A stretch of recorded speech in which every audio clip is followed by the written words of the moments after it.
Waalaikumsalam. Assalamualaikum warahmatullahi wabarakatuh.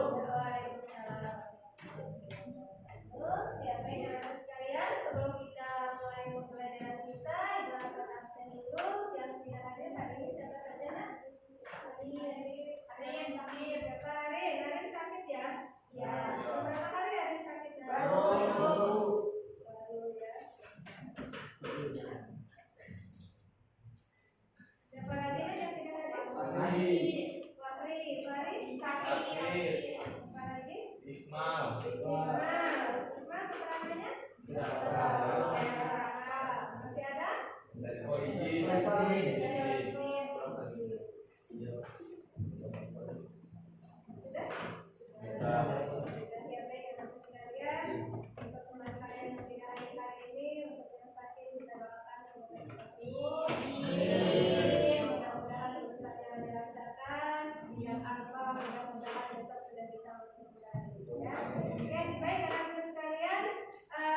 Sebelum kita mulai pembelajaran kita di awal masuk semester kemarin, kita ada kesepakatan kelas ya, ada beberapa yang kita sepakati. Yang pertama akan aslinya.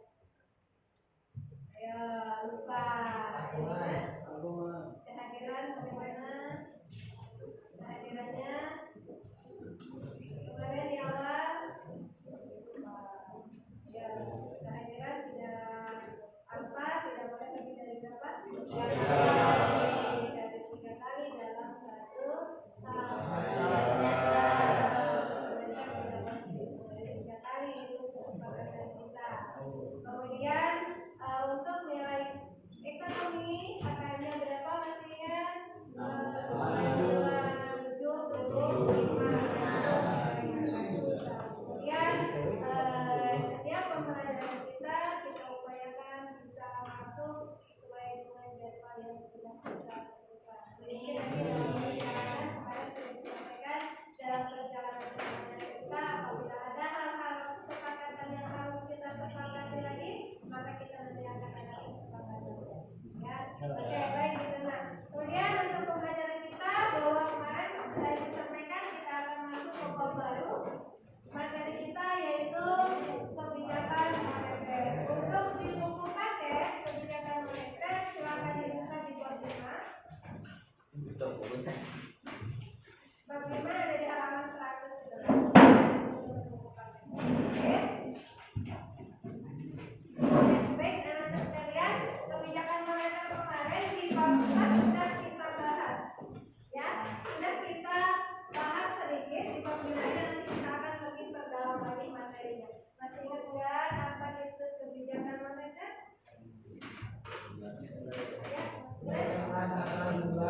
kaitan dengan pengaturan uang kebijakan moneter dikeluarkan oleh Bank Sentral di Bank Indonesia. oke, bagus sekali ya, kita berikan bagus dulu. Ada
Ya, dari gambar sama ya dengan yang di depan itu gambarnya.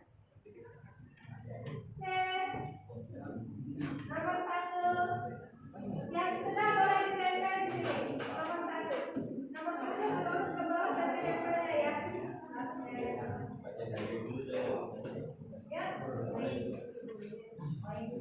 Apa yang bisa kalian simpulkan dari gambar tersebut? Di mana di gambar itu ada koin, ada barang. Barangnya di sini Ibu contohkan ada daging, ada minuman. Ya, oke silakan. Kita memang di depan untuk pertanyaan pertama.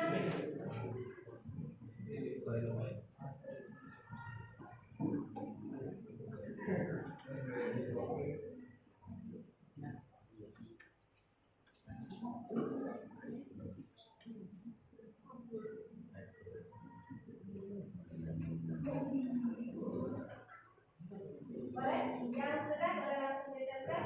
Bukan?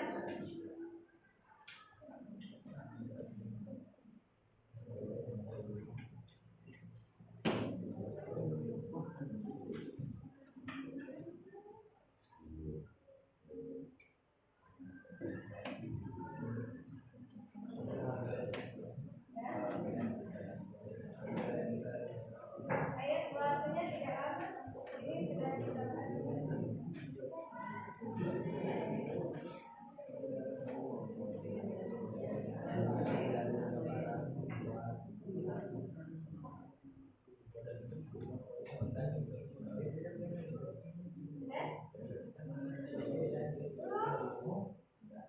Boleh langsung ditempel. Yang sudah boleh langsung ditempel di depan.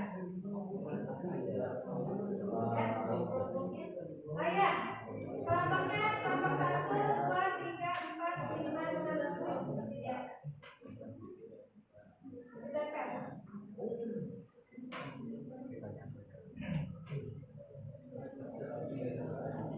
Terus kelompok bisa berbeda. Oke, langsung ditempel.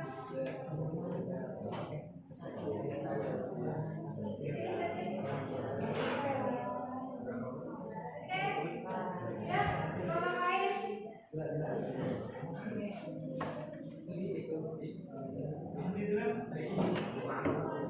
Bawahnya ya.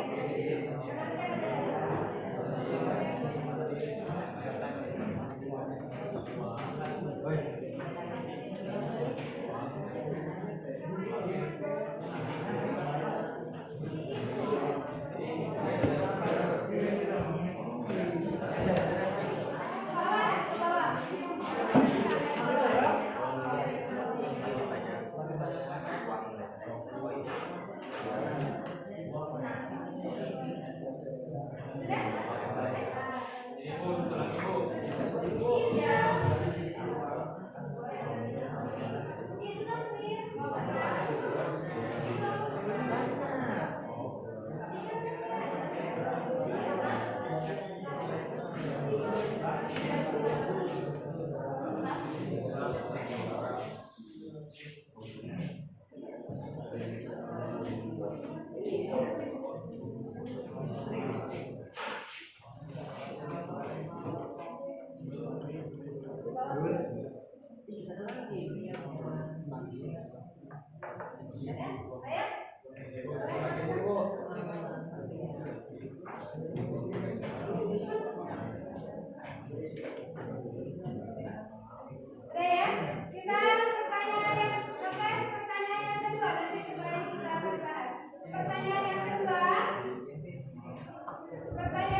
Boleh.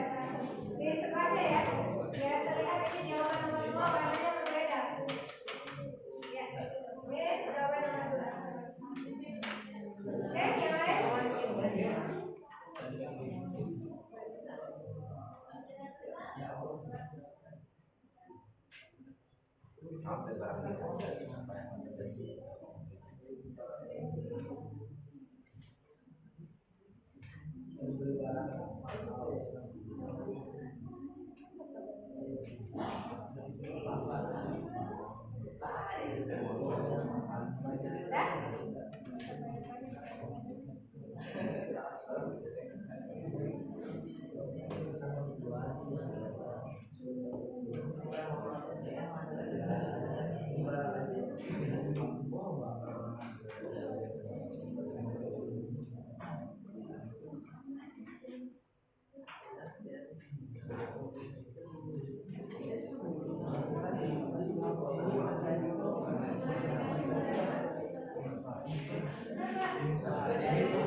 Masih ada yang belum? Ada? Ada?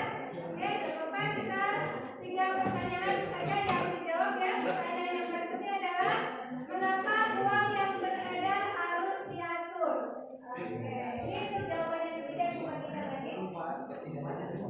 Ya, kita yang tiga pertanyaan saja. Pertanyaan yang berikutnya, mengapa jumlah uang yang beredar di masyarakat itu harus diatur?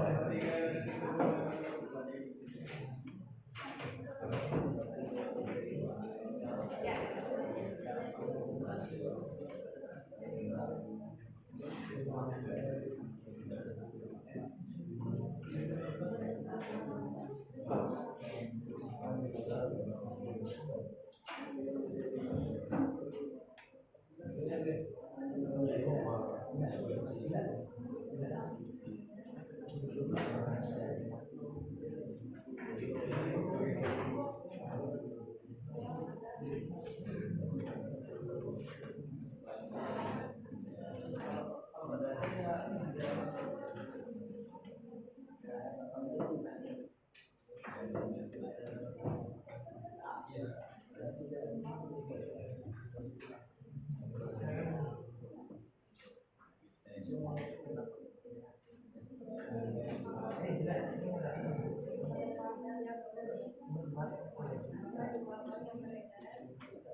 Ya, baik kita pertanyaan yang ketiga ya.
Ya,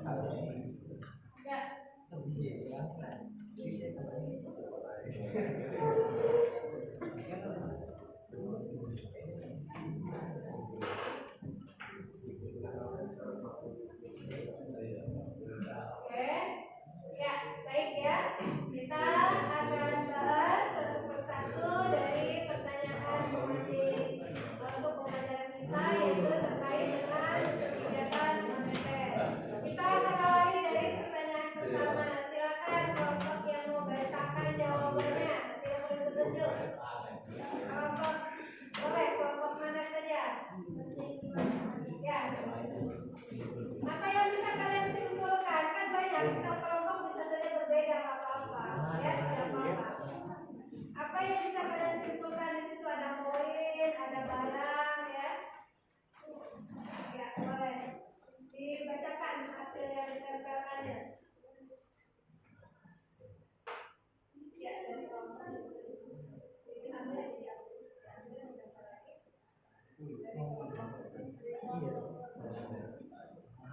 apa yang bisa kalian simpulkan dari gambar-gambar tersebut?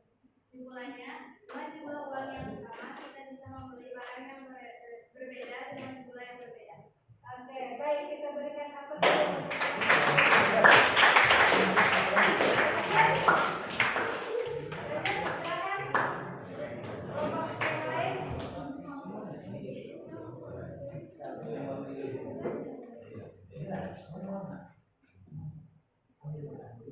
Dari gambar di atas, kami dapat dari kelompok 5. Dari gambar di atas, kami dapat menyimpulkan bahwa terjadi inflasi yang menyebabkan peningkatan harga barang. Hal ini ditujukan dengan banyaknya koin dan sedikitnya barang yang dapat dibeli. Oke, bagus, kita berikan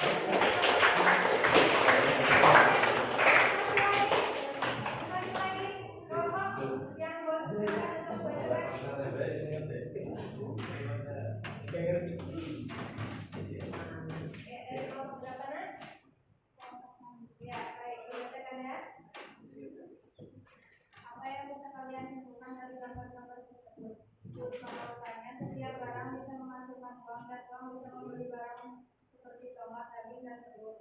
Oke, baik, bagus ya.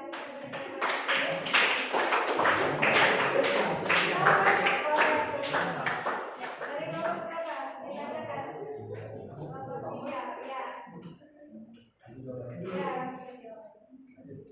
Ketahui dari gambar tersebut bahwa setiap barang memiliki harga yang berbeda, tetapi harga telur yang lebih mahal. Iya, baik.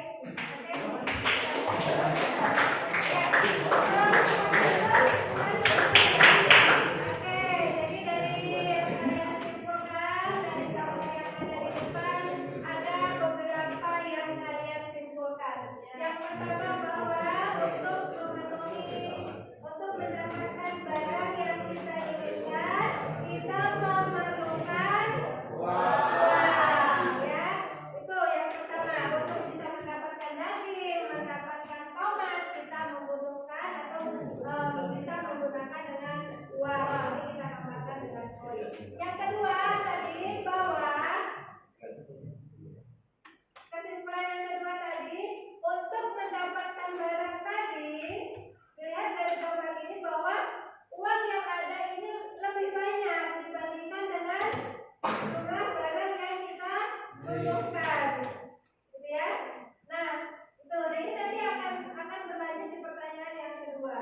Ya, jadi tadi dari hasil kalian dapat kita simpulkan bahwa dengan kebutuhan yang ada kita memerlukan uang. Berdasarkan gambar ini, uang yang ada jumlahnya melebihi dari jumlah barang yang tersedia. Oke, bagus, ini kesimpulannya. Sekali lagi kita berikan aplaus untuk kesimpulan. Kita pertanyaan yang kedua, silakan. Boleh, yang lain. Oke, yang lain. Bacakan, tidak boleh takut salah ya, semuanya kita senangkan aja. Ya, yang lain boleh silakan. Ya. Pertanyaan yang kedua, apa yang akan terjadi apabila uang yang untuk mendapatkan satu jenis barang kita membutuhkan mengumpulkan uang yang sangat banyak. Ya, oke. Jawabannya dari kelompok berapa? Dari kelompok 2. Diambil dulu. Apa yang akan terjadi apabila untuk membeli satu jenis barang membutuhkan uang yang sangat banyak seperti pada gambar? Akan terjadi inflasi karena jumlah uang yang beredar di masyarakat akan terlalu banyak. Oke, bagus.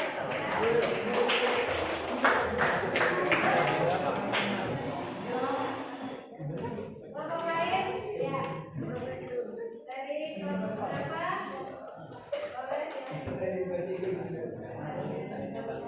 ya.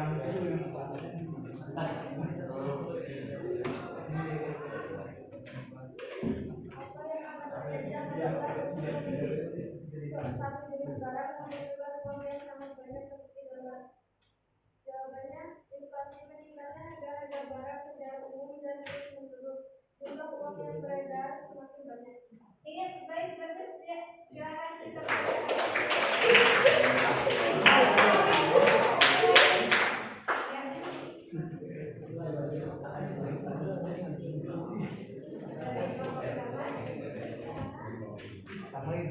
dari kelompok 5 silakan.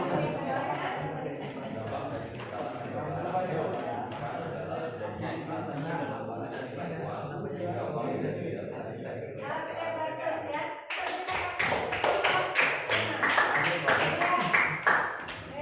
Baik, dari yang tadi kalian sampaikan semua jawabannya. Jadi ini adalah bahwa ini akan terjadi dalam kehidupan kita di masyarakat. Di sini pertanyaannya adalah apa yang akan terjadi ketika untuk mendapatkan satu jenis barang kita membutuhkan uang yang sangat banyak. Tadi jawaban dari kelompok berapa tadi namanya? Kelompok 2 yaitu akan terjadi inflasi karena jumlah uang yang beredar di masyarakat akan terlalu banyak. Oke, bagus. Dari kelompok 5 bahwa dengan adanya uang yang terlalu banyak untuk mendapatkan barang yang sedikit berarti itu sudah menunjukkan ciri terjadinya inflasi. Inflasi itu terjadi tadi menurut kelompok berikutnya. Inflasi tadi terjadi karena uang yang beredar di masyarakat terlalu banyak sehingga mengakibatkan harga barang menjadi naik, harga barang menjadi tinggi, maka terjadilah inflasi. Oke, bagus ya, kita berikan aplaus untuk sama-sama. Pertanyaan yang ketiga, mengapa jumlah uang yang beredar itu harus diatur? Silakan kelompok yang mau maju.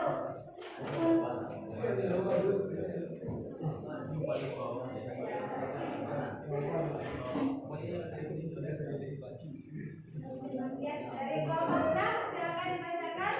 Kenapa jumlah uang yang beredar harus diatur?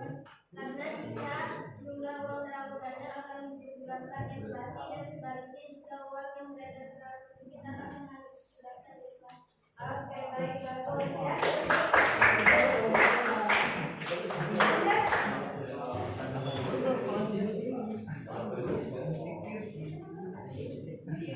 Dari kelompok berapa? Dari kelompok 1 silakan dibacakan. Kenapa kalau uang karena jika tidak diatur akan menyebabkan inflasi. Oke, ya, baik, berikan aplaus.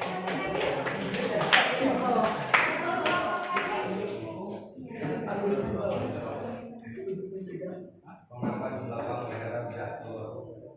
Karena untuk mencegah terjadinya inflasi atau deflasi. Untuk menjaga supaya tidak mencegah terjadinya inflasi dan deflasi.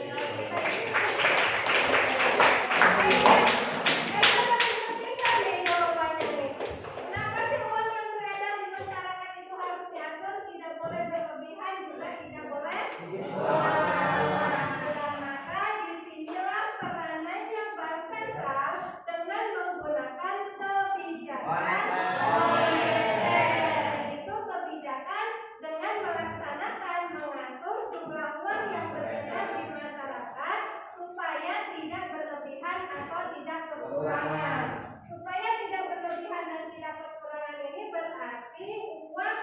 masyarakat itu stabil. Apa yang dimaksud dengan stabil itu?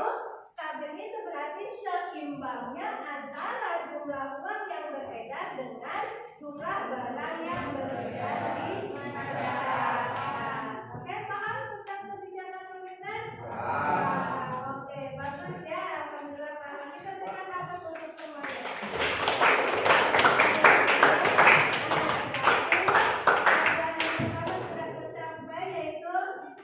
Itu adalah mengetahui atau memahami konsep dari kebijakan moneter. Ya, baik teman-teman sekalian, kita akan lanjutkan di pembelajaran. Tadi sudah Ibu bagi materi, paket juga sudah dibuka. Kita akan langsung di materi kebijakan moneter. Tapi setelah ini Ibu akan bagi kelompok yang ada tugas yang akan Ibu berikan. Sebelum ada tugas yang Ibu berikan, Ibu akan berikan gambaran dulu terkait dengan pembelajaran kita, yaitu tentang kebijakan moneter. Tadi sudah disampaikan kebijakan moneter itu apa? Kebijakan moneter itu adalah kebijakan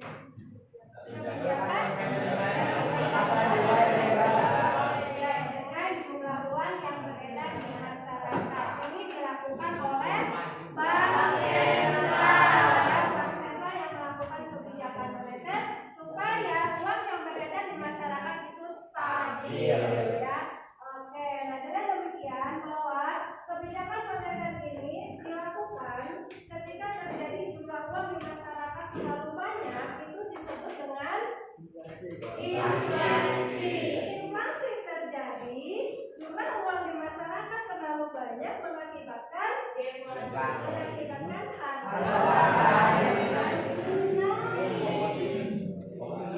karena Ibu contohkan, karena yang pernah Ibu contohkan ketika musim mangga, masih ingat? Iya, ketika musim mangga itu kan sangat banyak. Kira-kira kalau mangga yang sudah terlalu banyak, harga mangga itu mahal atau murah? Kenapa murah? Terlalu banyak. Begitupun dengan uang nanti. Begitupun dengan uang, ketika uang di masyarakat sudah sangat banyak, maka nilai dari uang itu akan menurun. Lama-lama mungkin nanti orang udah nggak suka lagi dengan uang. Kenapa? Karena tidak ada harganya. Orang nanti akan memilih ke bank daripada memiliki uang. Nah, ini dampaknya ketika inflasi tidak diatasi oleh pemerintah. Begitupun sebaliknya, ketika jumlah uang di masyarakat yang terlalu sedikit, apa akibatnya?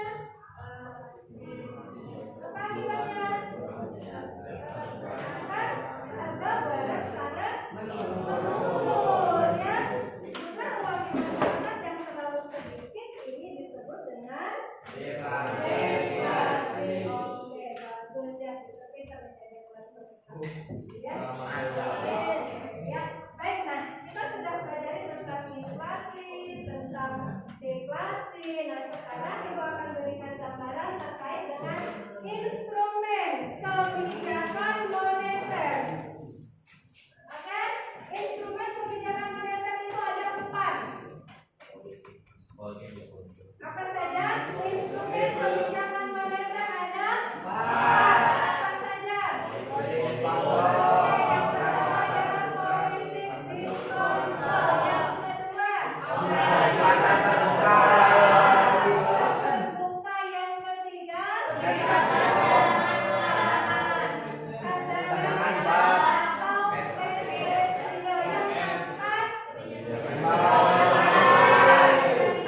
kredit selektif. Yang keempat adalah yang kredit selektif. Jadi ada 4 instrumen kebijakan moneter.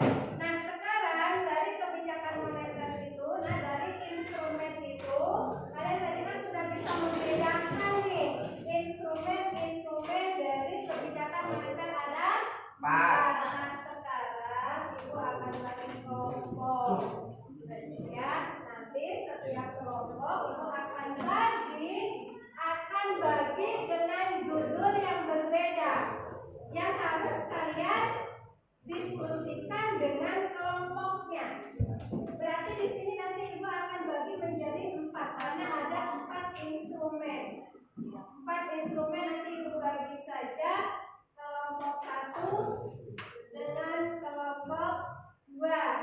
instrumen 1. Apa instrumen 1?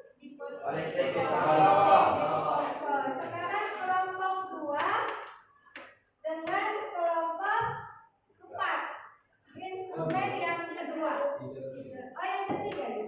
1 dengan berapa tadi? 2. 1 dengan 2. Oke, 1 dengan 2. Nomor 1. 3 dengan 4. Instrumen yang kedua. Operasi pasar terbuka.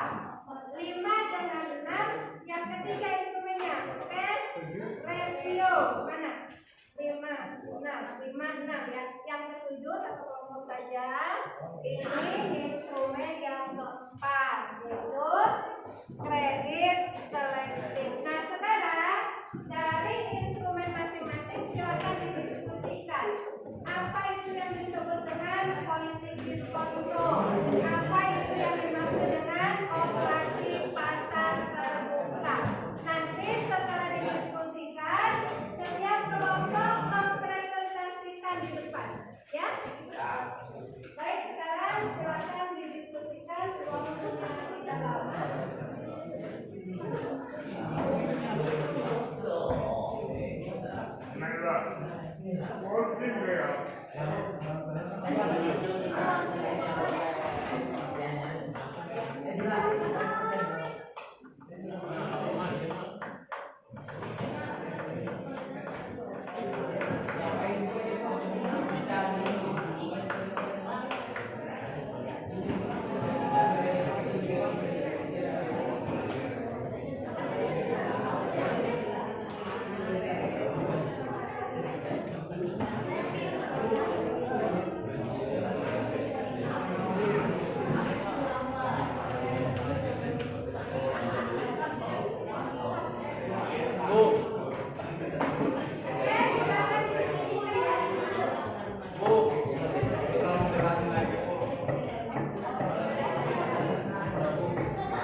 Guntur di mana? Gak kebagian duduk.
Disiplin dalam belajar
Udah nanti ya, nanti di bukunya saat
Oke, sudah ya?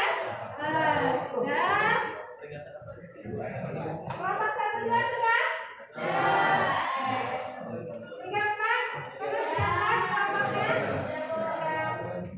Gimana? Belum. Oke, setuju? Kita tunggu 5 menit lagi untuk kelompok 56 belum selesai.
Terima kasih.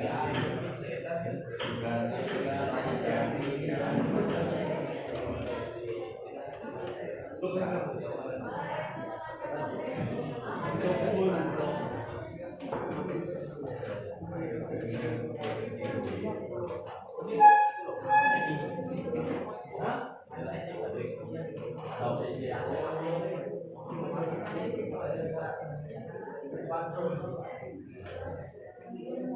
baik ya, kita sudah selesai. Baik, kita akan mulai konsentrasi. Ya, diperhatikan teman-teman sekalian. Kita akan mulai presentasi dari kelompok 1 dan 2 yang bicara tentang politik diskontrol. Silakan kelompok 1 dan 2 yang maju cukup 4 orang saja, tapi yang lain bisa membantu dari tempat. Ya, silakan.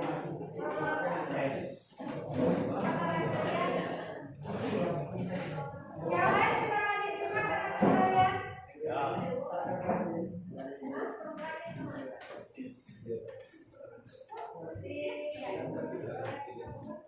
Assalamualaikum warahmatullahi wabarakatuh. Kami dari perwakilan kelompok 1 dan 2 akan menyampaikan hasil diskusi kami mengenai politik diskonto yang akan disampaikan. Politik diskonto. Politik ini berkaitan dengan suku bunga bank. Adapun tugas-tugas diskonto: 1. Untuk mengurangi jumlah uang yang beredar atau mengatasi inflasi yang dilakukan oleh bank sentral dengan cara menaikkan tingkat suku bunga. 2. Untuk menambah jumlah uang yang beredar atau mengatasi deflasi yang dilakukan bank sentral dengan cara menurunkan tingkat suku bunga. Jadi kesimpulannya, politik diskonto adalah tingkat suku bunga kredit yang ditetapkan pemerintah atas pembayaran dari bank umum ke bank sentral. Bila pemerintah ingin menambah jumlah uang beredar, pemerintah menurunkan tingkat suku bunga bank. Begitupun sebaliknya, bila ingin mengatasi inflasi, pemerintah menaikkan tingkat suku bunga bank. Ya, baik. Ada yang mau ditanyakan dari kelompok lain? Boleh? Kelompok lain mau bertanya dengan kelompok yang kedua tentang politik diskonto. Untuk teman-teman semuanya, jika ingin ada yang ditanyakan ataupun ingin menambahkan dari materi yang kami sampaikan, boleh silakan.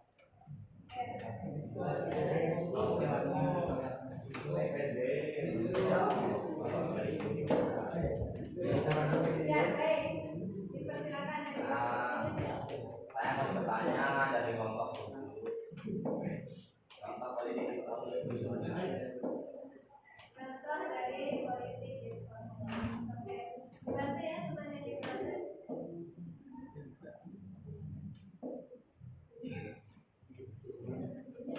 Jadi untuk pertanyaan tadi kan contohnya ya yang ditanyakan. Contohnya misalkan di suatu negara terjadi inflasi. Nah, jadi tugas bank sentral itu dalam politik diskonto itu menaikkan suku bunga agar tidak terjadi inflasi. Baik, yes, ya.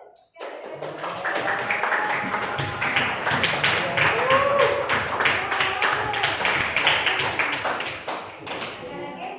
Ya, baik. Semua pertanyaan ya, nanti pergantian.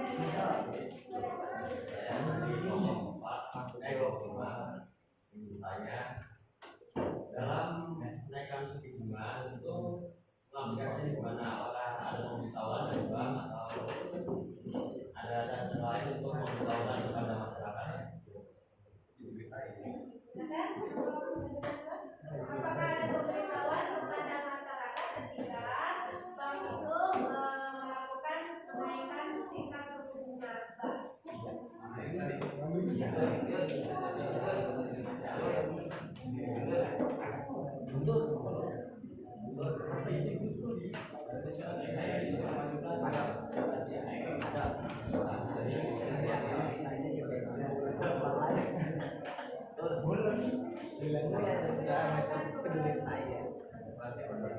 Jadi bank sentral memberitahukannya dengan ini. Ya, mengumumkannya secara umum, baik itu melalui apa? Bank umum. Baik, cukup ya dua pertanyaan saya ya. Kemudian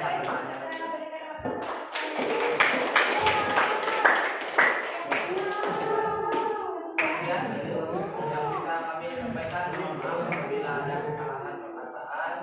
Lalu kami akhiri, wabillahi taufiq wal hidayah. Wassalamualaikum warahmatullahi wabarakatuh.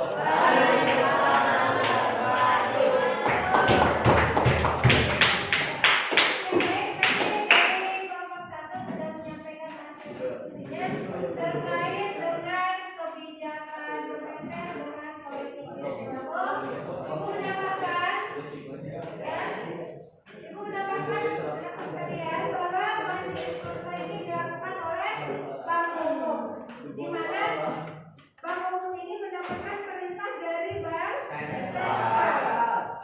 Ya, karena setelah Bank mengetahui bahwa keadaan di masyarakat jumlah uang yang beredar itu terlalu banyak, ditandai dengan naiknya harga-harga barang yang terus-menerus, maka Bank Sentral mengambil kebijakan dengan menggunakan politik diskonto, kemudian memberikan informasi itu kepada Bank Umum. Nanti dari Bank Umum itu memberikan informasi kepada masyarakat bahwa bank itu telah melakukan atau menaikkan tingkat suku bunga. Tujuannya adalah untuk menarik masyarakat menyimpan uangnya di bank dengan tingkat bunga yang tinggi atau dinaikkan.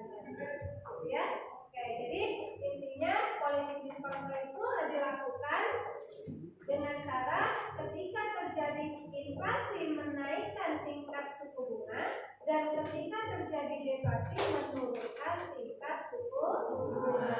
Oke, bagus tadi yang sudah didiskusikan oleh kelompok 1 dan 2. Lanjut kelompok 3 dan 4, kita masuk ke operasi pasar.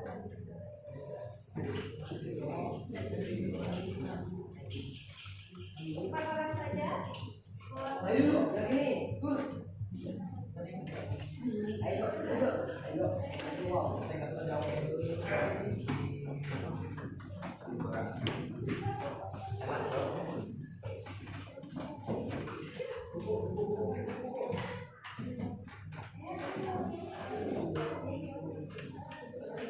Assalamualaikum warahmatullahi wabarakatuh. Kami dari kelompok 3 dan 4 akan mempresentasikan tentang hasil diskusi kami tentang operasi pasar terbuka. Operasi pasar terbuka menurut Sadono Sugeno, Bank Sentral membuat perubahan jumlah penawaran uang dengan melakukan jual beli surat-surat berharga. Surat-surat berharga dalam hal ini adalah surat-surat negara atau SBN dan sertifikat Bank Indonesia atau SPI. Sebenarnya dalam kondisi inflasi jumlah uang yang beredar di masyarakat dan dikurangi sehingga Bank Sentral menjual surat-surat berharga. Sementara itu dalam kondisi inflasi jumlah uang yang beredar di masyarakat harus ditambah sehingga Bank Sentral membeli surat-surat berharga. Jika ada yang ditanyakan, silakan. Atau memberikan tambahan, memberikan masukan boleh dari kelompok lain. Betul kalau ditanya kayaknya cukup ya. Tapi jawabannya sulit. Ya, kelompok lain terkait dengan operasi pasar terbuka atau Ya, itu surat-surat berharga itu maksudnya apa? maksud dari surat-surat berharga yang diperjualbelikan oleh Bank Umum ya, ini Bank Umum yang jadi ini. Menambahkan saja bahwa setiap bank semua masuk ke bank umum itu diberikan kewenangan untuk mengeluarkan surat berharga karena surat berharga ini masuk ke uang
berharga kepada masyarakat. Tadi kesimpulannya, ketika terjadi inflasi, maka Bank Umum menjual surat berharga. Sebaliknya, ketika terjadi deflasi, Bank Umum membeli surat berharga dari masyarakat. Sekarang surat berharga yang seperti apa sih yang diperjualbelikan oleh bank itu?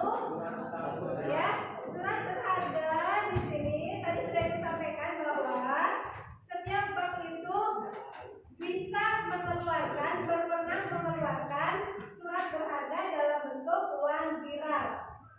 Uang viral yang ada dalam keseharian kita itu ada ATM, apalagi cek, pernah lihat? Nah ya, cek, biro bilet, deposito, ya itu masuk ke dalam surat berharga.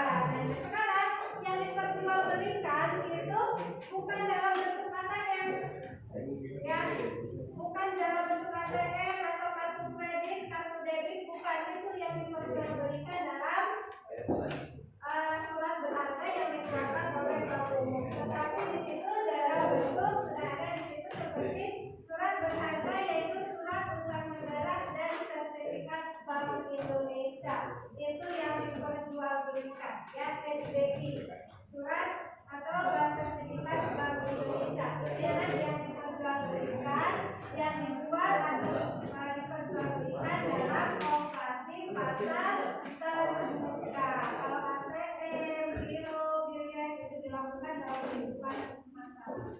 Ya. Oke, baik, kita lanjut di kelompok 5 dan 6. Kelompok 5 dan 6. Materinya yaitu cadangan kas atau cash ratio.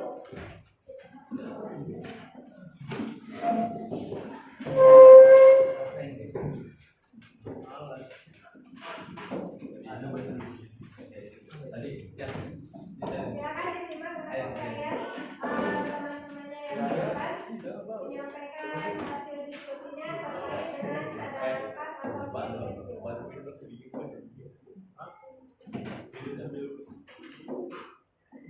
Assalamualaikum warahmatullahi wabarakatuh. Waalaikumsalam warahmatullahi wabarakatuh. Kami perwakilan dari kelompok 5 dan 6 ingin mempresentasikan hasil diskusi kami tentang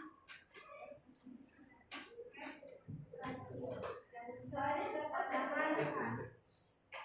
Giro wajib minggu atau cadangan kas atau bisa juga disebut dengan cash ratio. Pengertiannya, kebijakan cadangan kas merupakan kebijakan pemerintah yang dilakukan Bank Sentral untuk mengatur cadangan kas bank umum. Misalnya, cadangan minimum yang diwajibkan sebesar 25%, kemudian ditingkatkan menjadi 30% atau sebaliknya. Pengaplikasian cash ratio. Pengaplikasian cash ratio dengan kebijakan moneter kontraktif adalah dengan menaikkan cadangan kas untuk mengurangi jumlah uang yang beredar untuk mengatasi inflasi. Pengaplikasian cash ratio dengan kebijakan moneter ekspansif adalah dengan menurunkan cadangan kas untuk menambahkan uang jumlah yang beredar untuk mengatasi deflasi. Semua ini dilakukan oleh Bank Sentral. Baik, untuk teman-teman, jika ada yang ingin bertanya atau menambahkan materi, kami persilakan. Silakan bertanya. Ini maksud kontraktif itu. Ulangkan pertanyaannya. Kontraktif. Jadi kebijakan moneter kontraktif adalah kebijakan moneter yang digunakan untuk mengatasi inflasi.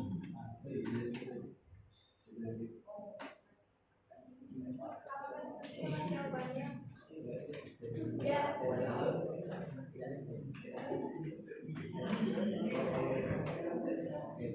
Ada lagi yang mau bertanya?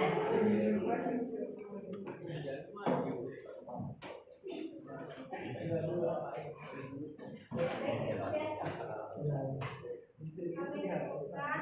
Terima kasih banyak. Wassalamualaikum warahmatullahi wabarakatuh. Waalaikumsalam warahmatullahi wabarakatuh. Baik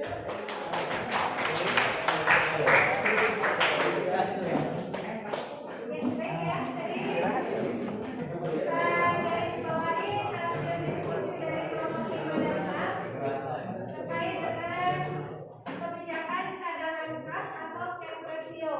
Jadi setiap bank itu cadangan kasnya berbeda-beda. Setiap bank itu cadangan kasnya berbeda-beda, tidak sama jumlahnya.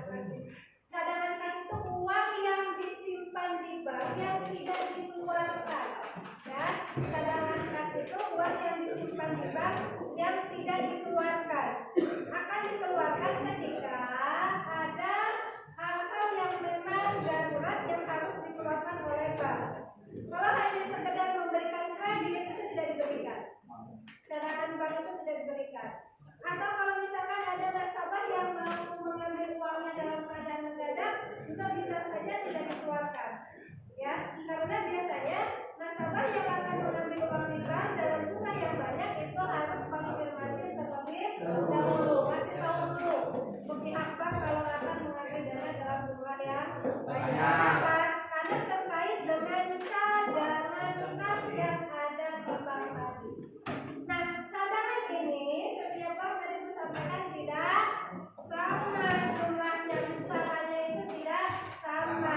Mungkin antara BRI dengan BNI tidak sama. Disesuaikan dengan dana yang terhimpun di bank itu sendiri. Kan berbeda-beda. Ya. Nah, ketika terjadi inflasi ataupun deflasi, maka cadangan bank ini akan dirubah. Ketika terjadi deflasi, maka cadangannya akan dinaikkan. Uang yang disimpan di bank itu lebih banyak dibandingkan dengan dikeluarkan kepada masyarakat. Jika terjadi deflasi, maka cadangan banknya akan diturunkan. Berapa besaran yang diturunkannya itu dalam bentuk persentase persen. Nanti Bank Sentral memberikan instruksi kepada Bank Umum ketika terjadi inflasi naikkan sebesar 5% misalnya instruksinya. Nanti akan dinaikkan oleh Bank Umum 5% dari cadangan yang ada pada bank tersebut. Begitupun sebaliknya dengan ketika terjadi deflasi. Ya, itu yang disebut dengan cadangan bank atau kas ya, cadangan kas atau cash ratio, cadangan yang disimpan oleh bank untuk tidak dikeluarkan. Oke, baik ya. Lanjut satu kelompok lagi.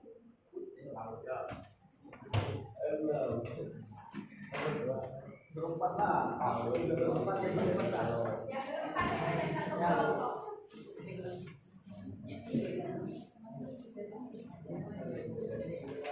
Di sebelah sini. Ya. Kita balik sini. Oke, silakan kelompok 5 ini yaitu tentang kredit selektif. Assalamualaikum warahmatullahi wabarakatuh. Kami dari kelompok 7 ingin mempresentasikan tentang kebijakan bank kredit selektif akan dibacakan oleh Pak.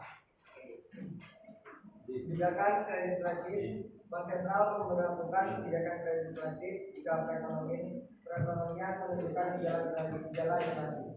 Sementara itu, dalam keadaan deflasi, Bank Sentral memberlakukan kebijakan kredit lombok. Tujuan kebijakan kredit selektif dilakukan Bank Sentral dengan mengendalikan jumlah uang yang beredar berkaitan dengan kegiatan peminjaman dan inflasi uang. Syarat kredit selektif yaitu sebagai berikut: 1. Karakter atau watak, 2. Jaminan, 3. Modal, 4. Kemampuan, 5. Kondisi ekonomi. Silakan. Yang mau Ya, benar ada yang bertanya?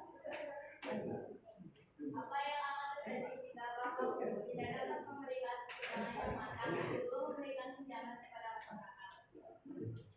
Ulang dan cepat pertanyaannya. Apa yang akan terjadi jika bank umum tidak dapat memberikan pinjaman yang matang sebelum memberikan pinjaman kepada Baik, apa yang akan terjadi bank ketika tidak melakukan pertimbangan yang matang? Mereka sudah sampaikan ini. Bank itu akan memberikan pinjaman kepada nasabahnya, tidak langsung diberikan, ya kan? Ada 5 set tadi, ada 5 set pertimbangan dari bank. Itu harus terpenuhi semuanya. Nah, kalau itu tidak terpenuhi bagaimana? Kalau misalkan asal kasih saja gitu ya, tidak melalui pertimbangan yang sudah ditentukan oleh bank. Ada 5 set yang harus dilakukan oleh bank umum ketika akan memberikan pinjaman kepada nasabahnya. Ya. Ya, boleh.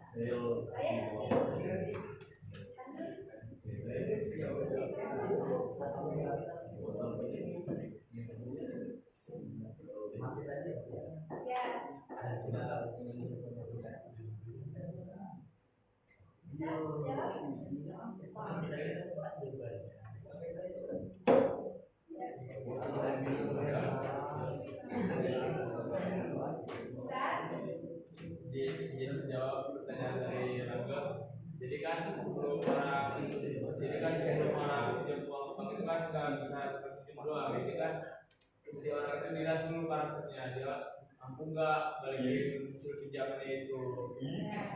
Makanya kan nggak mau gimana menjadi beban buat dia.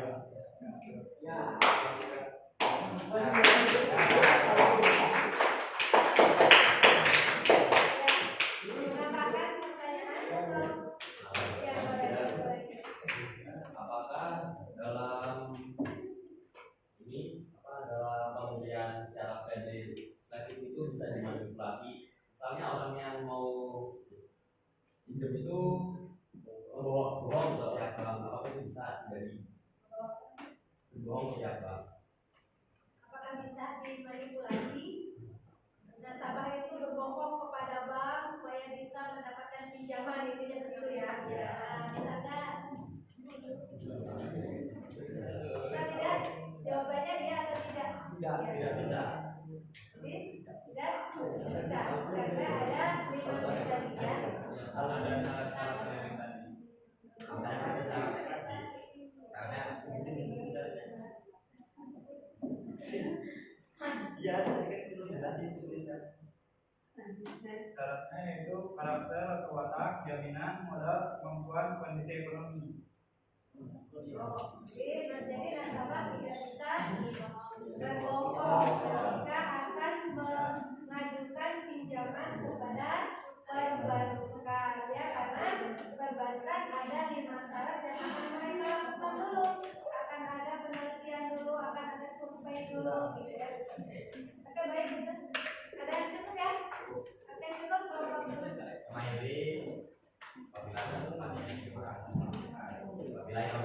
Wassalamualaikum warahmatullahi wabarakatuh.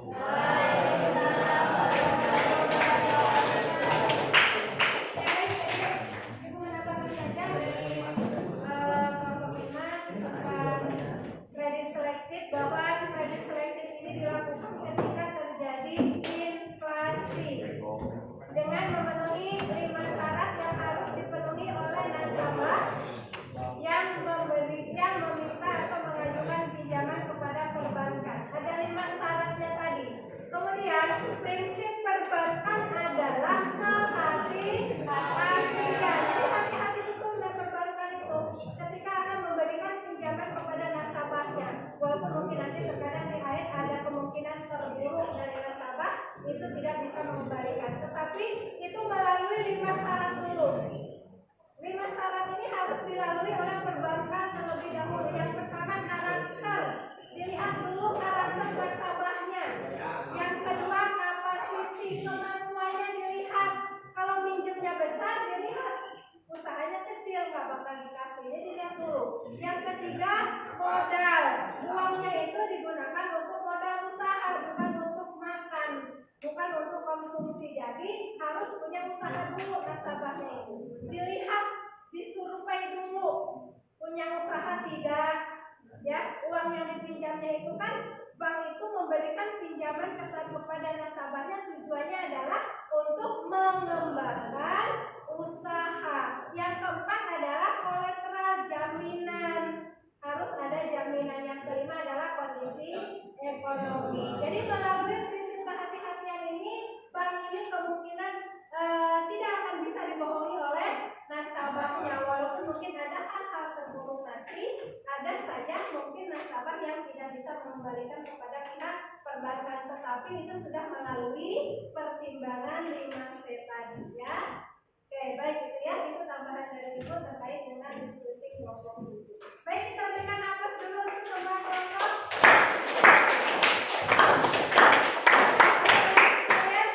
Pada hari ini kita sudah membahas tentang kebijakan moneter. Tujuan kebijakan moneter tadi sudah kita bahas ya, sampai dengan instrumen kebijakan moneter. Sebelum Ibu akhiri pembelajaran kita hari ini, kita akan simpulkan dulu nih pembelajaran kita hari ini. Yang bisa menyimpulkan boleh, silakan. Boleh. Ya, siapa saja boleh. Kesimpulan pembelajaran kita mulai dari kebijakan moneter, instrumennya ada berapa gitu. Ya, boleh satu atau dua orang. Ya, silakan. Perhatikan ya. Ini adalah kesimpulan pembelajaran kita hari ini. Kesimpulan dari pembelajaran hari ini adalah kita mempelajari tentang kebijakan moneter. Kebijakan moneter adalah kebijakan yang berkaitan dengan pengaturan jumlah uang beredar dan kebijakan moneter dikeluarkan oleh Bank Sentral, yaitu Bank Indonesia. Kebijakan moneter dibagi menjadi dua, yaitu kontraktif inflasi yang bisa digunakan untuk mengatasi inflasi dan deflasi. Kebijakan moneter itu ada 4, yaitu politik diskonto, yang kedua operasi pasar terbuka, yang ketiga biro wajib minimum, cadangan kas yang biasa disebut cash ratio, dan yang keempat pemberian kredit. Politik diskonto itu adalah kebijakan dengan meningkatkan atau menurunkan suku bunga. Operasi pasar terbuka adalah kebijakan dari bank untuk menjual atau membeli surat berharga. Cash ratio adalah kebijakan bank dengan meningkatkan cadangan kas atau menurunkan cadangan kas. Dan pemberian kredit itu bisa dilakukan dengan memperketat kredit atau memperlonggar kredit. Iya, baik, bagus ya. Oke, baik, bagus sekali tadi.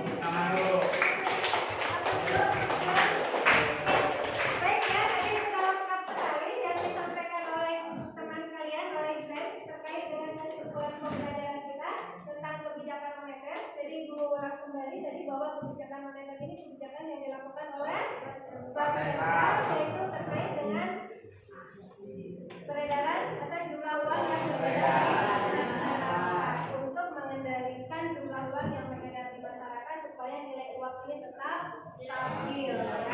Kemudian kebijakan moneter ini instrumennya ada 4, yaitu yang pertama politik diskonto, yang kedua operasi pasar terbuka, yang ketiga cadangan kas, yang keempat adalah kredit selektif. Itu adalah instrumen dalam kebijakan moneter. Baik anak-anakku sekalian, jadi pembelajaran kita hari ini terkait dengan kebijakan moneter.